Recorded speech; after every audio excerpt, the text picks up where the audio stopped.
Houston Methodist launched me into the public spotlight by telling the world that they were suspending my privileges for supposedly spreading dangerous misinformation about COVID.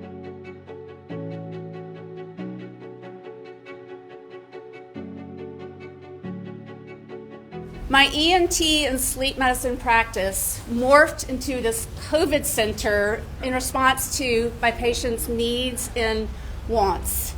I have treated over 2,000 people successfully. Unfortunately, we don't have monoclonal antibodies, so I was able to treat her despite that. I gave her high-dose IV steroids. I gave her high-dose IV vitamin C. I gave her other vitamins. And I gave her high-dose ivermectin. I think we all know that early COVID treatment works. It saves lives.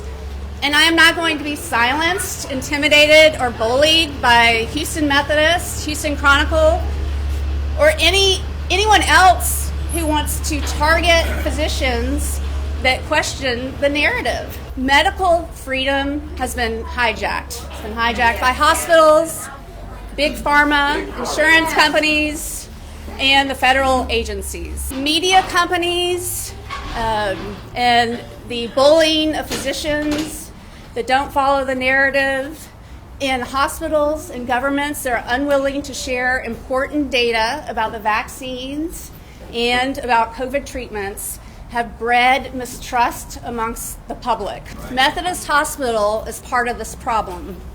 They have chosen secrecy over transparency. They have listed on their website two of their key core values are integrity and accountability, yet they won't share their data with us. The Freedom of Information Act and the Texas Business Code require nonprofits like Methodist Hospital to reveal their data. I have made formal requests and received nothing. But we have lots of questions. We want to know, of all the 1 million+ people that you have vaccinated, how many of those have had an adverse reaction? And what are they? And then of all the people who have recently been admitted with COVID, how many of those people are fully vaccinated?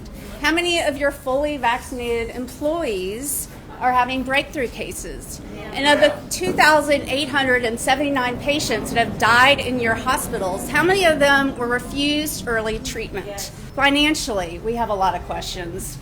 In 2019, Methodist Hospital reported over $4 billion in assets. This was before COVID. Let's see what they've done since COVID. How much have your executives profited from the COVID windfall? Do you have any financial relationships with the vaccine companies?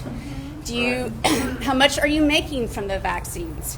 How much have you been rewarded by giving remdesivir? And what have your complications been from giving remdesivir? Because they have not responded to my requests for information, I've decided to take legal action against Methodists. I want to make this clear, I'm not seeking any financial gains from this or personal gain. I'm simply seeking the truth, which we all deserve.